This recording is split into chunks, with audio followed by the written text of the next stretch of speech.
Hi, this is Vivian Vande Velde. I am delighted that you've chosen to participate in this writing workshop. We will be going through some writing exercises in a bit.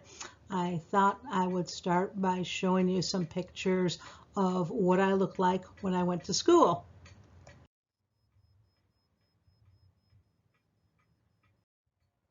I also thought that I would answer the question that I get asked the most often as a writer, which is, where do ideas come from? And the answer is anywhere and everywhere. I love fairy tales. I especially loved the Disney movies, especially when I was growing up. But I had a little bit of trouble relating to the princesses in those stories, who were always beautiful.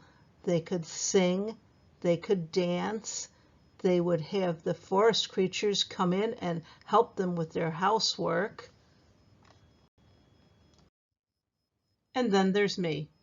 And just to make things perfectly clear, I have never once had one of the animals from our backyard come in and help me with the dusting or with doing the dishes. So I realized if there ever was going to be a princess who was a little bit more like me, I was going to have to write that story. So this is a picture from the cover of my very first book, Hidden Magic, brilliantly illustrated by Trina Shart-Hyman. You can see that the princess does not look like the traditional Disney princess. Her hair is a little bit of a mess. That was because I described her as having my hair. And she is not self-confident. She is always looking for someone to help solve her problems until the point where she finally realizes nobody's going to do that. So she needs to take charge herself. One fairy tale idea that is common is the idea of a princess kissing a frog and having that frog turn into a prince. And this idea has been done in several stories and movies. So I decided I wanted to write a story based on that theme. In Frogged, the princess meets a frog who tells her, "Oh, I'm a prince, please help me, kiss me and I'll turn back into a person." So, as yucky as she thinks that idea sounds, she kisses him, and he does turn into a person. But he is not a prince, he is just a village boy. That's not the important thing. The important thing is that once she kisses him, she becomes a frog. So she says, "Okay, that was not what I expected. How do I stop being a frog?" And he says, "You need to find someone you don't like, convince them to kiss you, and then you'll have the curse transfer off of you and onto them." So she says, "Well, first of all, thank you very much for explaining that you didn't like me. But second, that is a terrible idea. I don't want to inflict this on somebody else. I need to figure out a way that I can stop this curse without having it transfer onto anybody else." The stories about King Arthur and the Knights of the Round Table are not fairy tales. They are just very old stories. And I enjoyed reading them too. But one thing that stuck out in my head was the character of Mordred, who is sometimes described as King Arthur's nephew, but more often as his son. And Mordred is the kind of guy who goes around saying things like, "I love being wicked. I love causing trouble. I just love when things go wrong for other people." And I was thinking, well, there are people that do evil things, but they do them for a particular reason, not just to be evil. And if he was so wicked and cowardly and a bad knight, and those are all ways that he is normally described, why did half of the knights choose to go with him rather than with Arthur, which is what ended up causing the collapse of Camelot? So I thought there must have been some good adventures that he had. He must have helped some people. And so I decided that I wanted to write a story about some of his good adventures. And that's something that you might want to try to do, is to look at a story that already exists and write from the viewpoint of one of the characters, making that person be different from the way he or she is usually portrayed. So here is Mordred in one of the movies about the time of Camelot and King Arthur's knights. And I'm guessing that you probably have a really strong suspicion that he's not going to be one of the good guys, because good guys very rarely have red glowing eyes. Curses Incorporated is a collection of short stories. Each one has to do with someone who has a curse put on him or her. The idea for this book came from me seeing a business card that someone had tacked up onto a bulletin board. And when I looked at it very quickly, I thought what the business card said was Curses Incorporated. But on closer look, I saw that what it actually said was Cruises Incorporated, a different thing entirely. But that misreading made me think, what if there was a modern witch who was using the internet to sell her spells? What kind of stories could I write? And so I started Curses Incorporated with the title, and the short stories came after that. I wrote Remembering Raquel because of something that I saw. Sometimes when I would be driving, I would notice that there would be a little memorial by the side of the road where someone had died. In this case, it looks as though 5 people died, so I'm assuming that this was because of a car accident. Sometimes, because of the things that people have set up around this memorial, you can tell a little bit about the person. In this case, because of the Mexican flags and the sombreros, I'm guessing that this was a Hispanic person. It was probably someone who had or who loved dogs and puppies. So I wanted to write a story about someone who is dead at the beginning. And even though mostly I write fantasies, in this case, the person who is dead was not going to come back. It was not going to be a ghost story.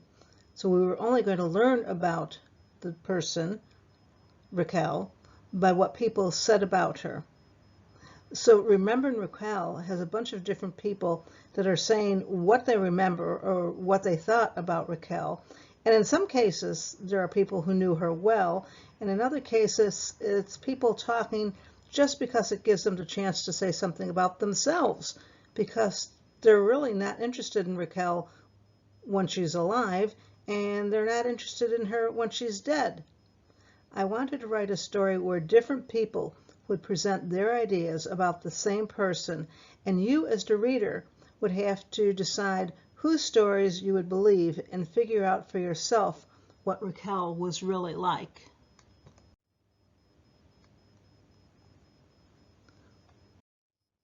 So you can see that stories can start from any of a variety of places, including from a picture. When I was doing writing workshops at schools, I would bring a bunch of different pictures of people, and I would pass those out to the students and then ask them a bunch of questions. And that's exactly what we're going to be doing today. But this is one of the pictures that I was using when I was presenting in person, and I ended up looking at this picture and saying, she has a very mysterious smile. She looks as though she has secrets. What are those secrets? I have no idea because I don't know who this girl is. The only way to figure out her secrets would be to make them up. And that's what I did with the book Stolen, and that's what I'm going to be encouraging you to do in this writing workshop. One thing that you need to know about writing is that you need to work at it. With math, there is only one right answer. So 2 plus 2 equals 4. It doesn't equal 3 if you're really tired. It doesn't equal 6.5 if you really want it to. It doesn't equal 17 just because it's a Friday. One right answer. That's not the same with writing, because with writing there isn't one correct way of doing it, and that's because people like different kinds of stories. So I'm hoping, especially after all of the writing exercises, that you will feel more inclined to tell your stories and to share them. But I just want you to be prepared that not everybody is going to love your story as much as you think that they should. When I start a story, sometimes I start it right away on the computer, sometimes I will hand write it, but in either case, while I'm writing, I'm making changes. All the while that I'm writing, I'm trying to make the story be as good as possible right from the very beginning. So you can see that I have crossed things out, I've added things. Right here, you can see that I have written something and then I cross it out and then I put dots under it. That's my symbol to myself to say, never mind a crossing out. I wrote it one way, I've changed my mind, then I changed my mind yet again. But then I printed the story out. And you can see, once I do that, I saw even more places that I wanted to change. So if you're not satisfied with something that you've written, that's absolutely fine. Go back and change it until you are happy with it. At some point, I say, okay, this is as good as the story is going to get for now. And we'll get back to that for now. And I will print it out and I will send it to a publishing company. The person at the publishing company who I send it to is called an editor. An editor is a lot like your teacher. Just like for each one of you, your teacher is encouraging you, asking you, is that the best possible way to say this? Or maybe you need to use a different word, or maybe you need to start the story earlier, or maybe you need to start the story later, or maybe she asks you to give more examples. The teacher is not rewriting your story. The teacher is just trying to get you to look at the story and make it even better. That's exactly what an editor does. By the way, with my first story, I sent it to 32 editors who said no thank you before number 33 said yes. So don't become discouraged if people don't get what you've written. But once an editor says yes, then the editor starts making comments and suggestions. In this case, the editor has pointed out something that he liked at the beginning, and then further on down, he's pointing out something that he thinks is unnecessary. One of the things an editor sometimes says is, the story is moving a little slowly here. That's the editor's polite way of saying, I'm bored. Is anything ever going to happen here? And I have to solve the problem of the editor is bored, because if the editor is bored or if the editor is confused, other people would be too, including you. And I don't want you to get bored and I don't want you to get confused. So how do I fix the problem of the editor getting bored? Well, there's one of two things I could do. I could make the story shorter. I could cut out some of the description or dialogue that isn't going anywhere or just repeats itself. So I can cut that out and make it be a shorter piece. But I could also do the exact opposite. I could make the story longer, but just make sure that it is more interesting. So I might say, for example, all the students were facing forward, looking at the screen, listening to the author, and they weren't paying attention to what was going on in the room behind them, where a shadow was beginning to take form and become solid. A dark, hungry shadow swirling around the ankles of the students in the back row. Did I make you look? I hope I did. But in any case, what I'm saying here is I've made the story longer, but hopefully you're more interested. You're asking yourself, what's going to happen next? Okay, now it's your turn.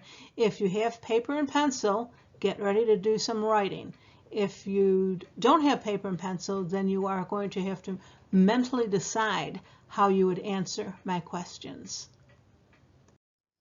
The first thing I want you to do is think about 3 things about yourself that could not be said about everybody else in your classroom.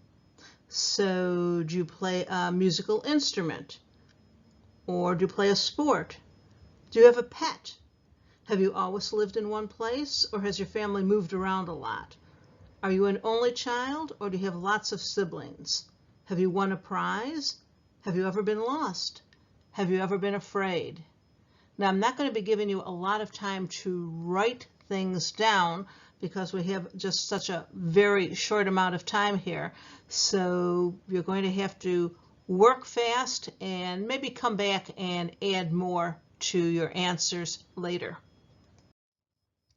Keep in mind that you get your information through all 5 senses.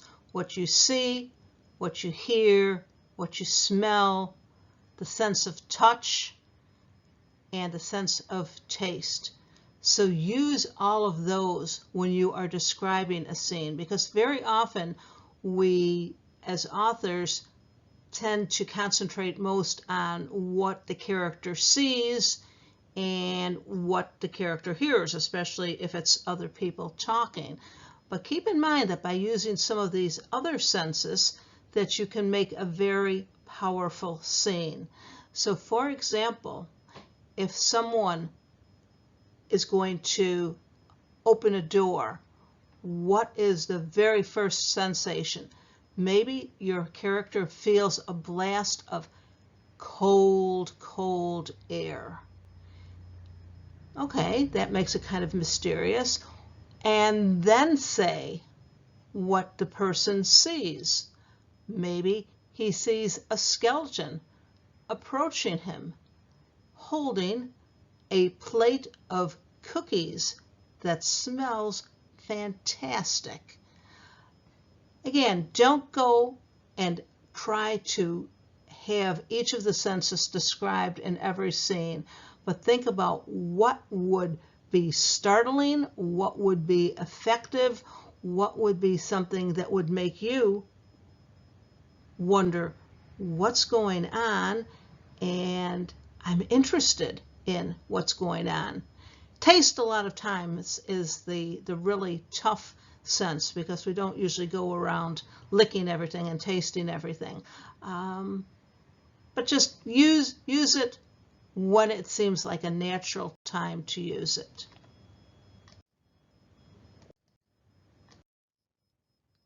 Okay, we're going to start with a character. Often it's easier to start writing about a character if you have a clear picture in your mind of what that character looks like. So we're going to be taking a shortcut. I'm going to show pictures of a bunch of different people. These pictures are mostly from the internet. I have no idea who they are. I didn't want to show you pictures of my friends and family and then ask you to be writing a story about them. I didn't want you looking at a picture of my granny and saying, ooh, she's a cranky and mean old lady. I also didn't want to show you pictures of people that you might recognize, because then you would know something about them, or characters from a movie that you would say, yes, I know what this person is like. I want you to start right from the very beginning. Now, if you see a picture that you think the person would make an interesting character, try to remember. But I've chosen a few pictures that I will show between each question that I'm going to be asking you, for those of you that need to keep seeing what the people look like. But two things I want you to notice: that in some of the pictures there's more than one person, and I want you to pick one. Notice the other person or people if that helps you. Notice the setting if that helps you. These pictures are used to inspire you, so take what you need and throw out everything else. If I show you a picture of an old person and you want to write about that person when he or she was younger, that is fine. If I show a picture of someone who's younger than you and you want to age that person up to be your own age, that's fine too. These pictures are meant to get you started. I'm going to be showing you 48 pictures.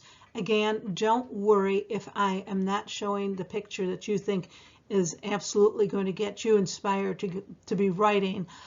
If I'm not showing you that picture in between the questions that I'm asking, because your teachers will have the opportunity to write to me to ask for the file that has all of the pictures.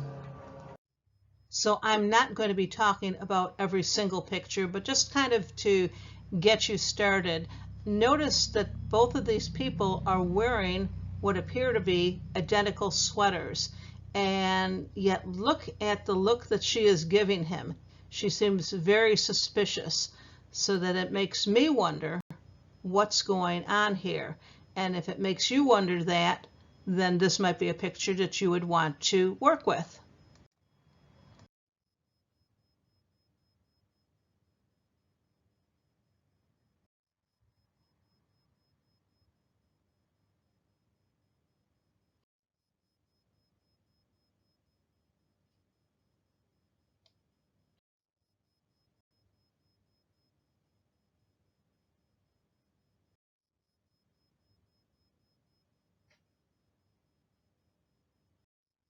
Okay, here's another picture that I feel I just need to comment on because of the guy in the background.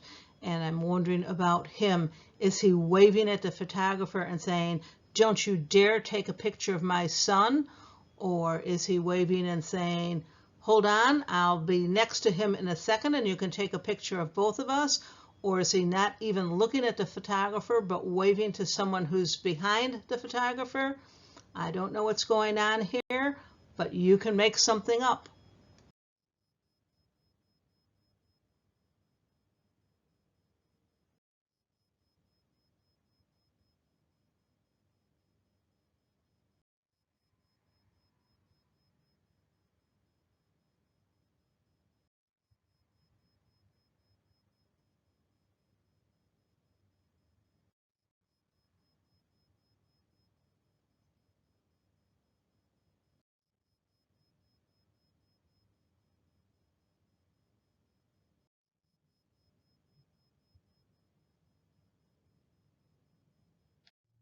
Okay, so this is a picture of a very young child.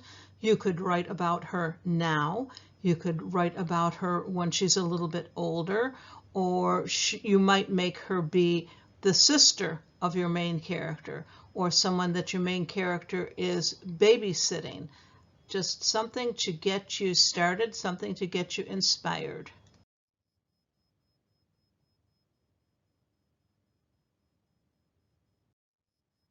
Is he taking a picture of himself?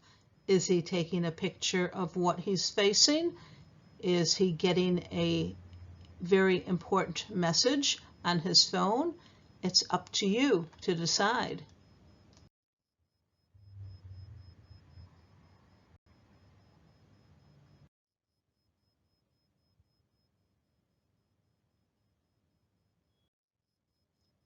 Do you think he's getting good news, or do you think he's getting bad news?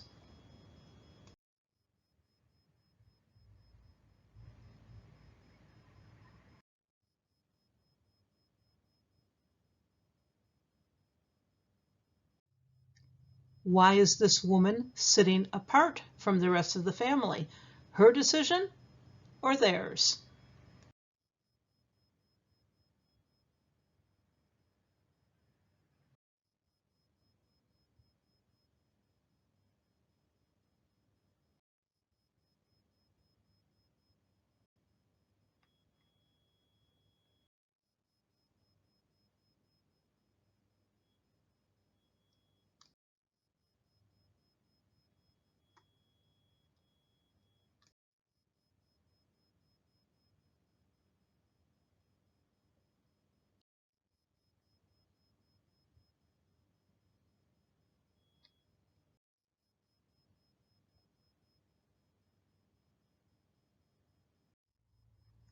And of course, your character doesn't necessarily have to be human.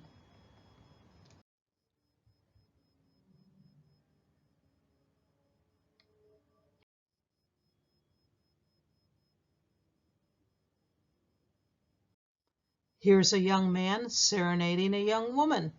Is he good at playing the guitar? Is she impressed with him?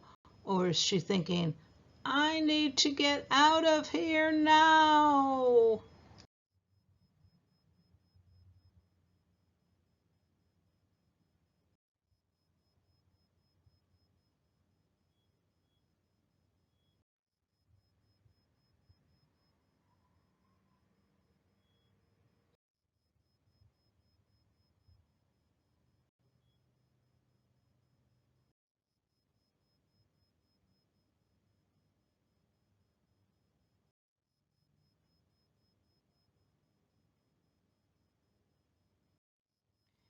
Here's a picture of a young girl. She looks as though she might be on vacation. She looks like she's carefree and having fun. But notice the two older people that are standing behind her, especially the old woman. She does not look as though she approves.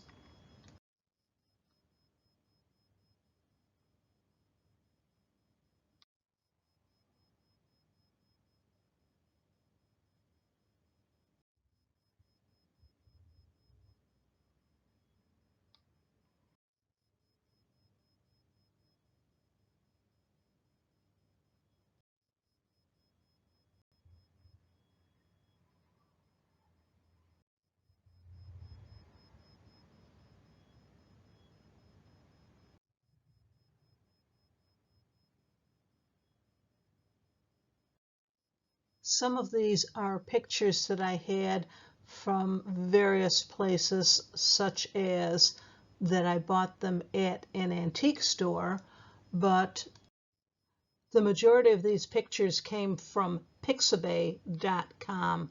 What's neat about them is that you can search for a particular kind of picture, something that you are interested in. So if you are interested in baby animals, or if you wanted to look at pictures that were set in cities or in the countryside or with people with musical instruments, you could put those in your search function and hopefully pictures would come up that would help to inspire you. If you chose a picture and you can bring that back to mind, that is great. Meanwhile, here are some pictures that I've chosen that might be helping you.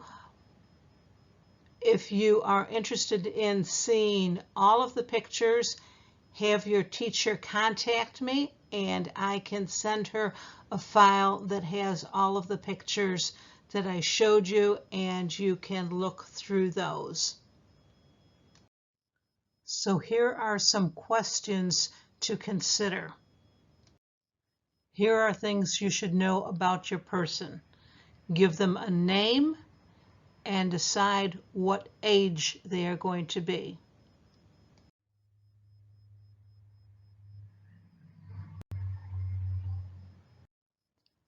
For at least one of these following questions, include something from your background. If you do that, then your character will seem more realistic.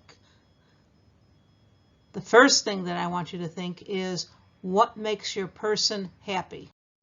Most often, when a story starts, the person is at least somewhat happy.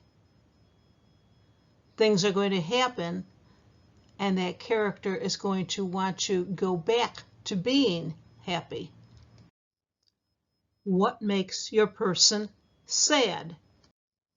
Probably your character is going to go from being happy, or at least somewhat satisfied at the beginning, to getting sadder and to have things going wrong. Seeing how your character resolves his or her problems is what makes a story interesting. What makes your person angry? Now, sometimes I have problems with this question with, it's usually girls, who have picked a picture of someone that they really like the looks of, and they say, oh, she's nice, she doesn't get angry. That's nonsense. Everybody gets angry about something. She isn't necessarily going to kick somebody or put her fist through a wall or do something that is destructive, but something is going to make her angry, at least inside. If nothing else, maybe she gets angry when she sees that other people aren't being treated fairly. Think of something that your person is afraid of. Whether he or she is afraid of something like snakes, or afraid of something like being alone.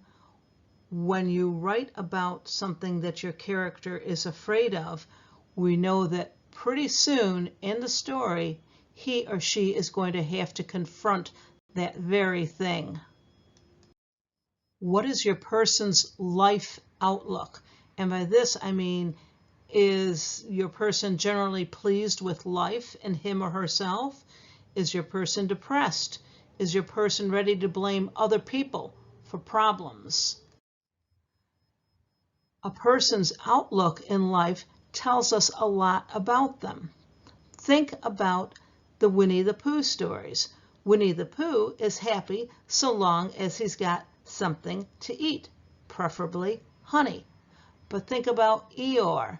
Eeyore is always kind of sad and dragging and says, okay, I guess. And then think of Tigger. He's always bouncing and having lots of fun. Totally different ways of looking at life. Name one thing your person is good at. And that's an especially good question to answer with one of the things that you wrote down about yourself, because characters need to be well-rounded. The character needs to be interested in something besides getting through the problems of the story. So whether that is dancing or sewing or liking to speak in public, if you are writing based on your own experience, we're much more likely to believe in that character. Name one thing your person is not good at or can't do at all. Remember the question about being afraid and me saying this is something that your character will have to confront? If you think of something that your character can't do, again, this is something that's going to open up story possibilities for you. So if you decide that your character can't swim, then it might be a good idea to throw your character into the water, or to give your character a situation where he absolutely needs to swim. For example, if your character and his best friend have taken a boat out into the water and they have gone to a little island or a little float that is in the water, and then something happens to the friend, and at the same time something bad has happened to the boat. your character needs to decide what is he going to do, because he can't swim very well, to go and get help. So is he going to just sit back and hope that somebody comes along and rescue them? Or is he going to take the risk of swimming, even though he's not a good swimmer, to the other shore to try to get help for his friend? Your character's decisions will tell us a lot about him or her. I want you to have in mind 2 secrets about your person. The first one is something your character hides from everybody or almost everybody else. So have in mind something that your person has done, maybe that he or she could be ashamed of, or maybe it's not a case of being ashamed, but it would be dangerous if other people knew about it. What would happen if somebody found out that secret? Or what would happen if your character thought that he had a friend that he could trust with that secret, and he reveals that secret to the friend, but then finds out that maybe the friend isn't trustworthy? What would happen about that secret then? And the second secret would be something you, as the writer, know about the character that the character doesn't know. Maybe he or she will find out about it during the course of the story, but maybe not. Maybe you know that your character is more like her mother than she realizes. Maybe you know that your character's best friend is the one who betrayed him. Maybe you know that your person's parents are not who they seem to be. What does your person want?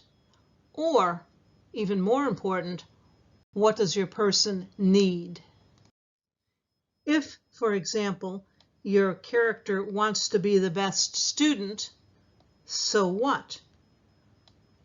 But if you say your character needs to be the best student in order to win the scholarship, otherwise he or she won't be able to continue his education, then his want becomes more important. Now you need to decide what stands in the way of your person meeting that goal. So look at that picture on the top row with the 2 girls. Let's say that they are both very good students, and so they are in competition with each other because each one wants the same thing. Perhaps the boy in the last row with the basketball was counting on getting a basketball scholarship, but now he's injured himself, and so that isn't likely to happen. What if the character who is in the upper corner, who is doing a very happy dance, what if he gets so caught up in the details of the project that he's working on that he doesn't complete what he needs to on time? What if in the case of the man who is in the first row picture, who is looking a little bit sad, what if his family is so poor they can't afford to send him to some special activity that would help him? So now he's distracted from his schoolwork by having to earn money. It could be the weather gets in the way. Maybe there's a storm that happens the day of the test. Things need to get in the way of your character achieving goals, and how your character reacts to those setbacks is what makes the story. If I went through those questions too quickly for you, you don't need to watch the whole presentation over again. You can go to my website, vivianvandevelde.com, and there is a list of the questions there.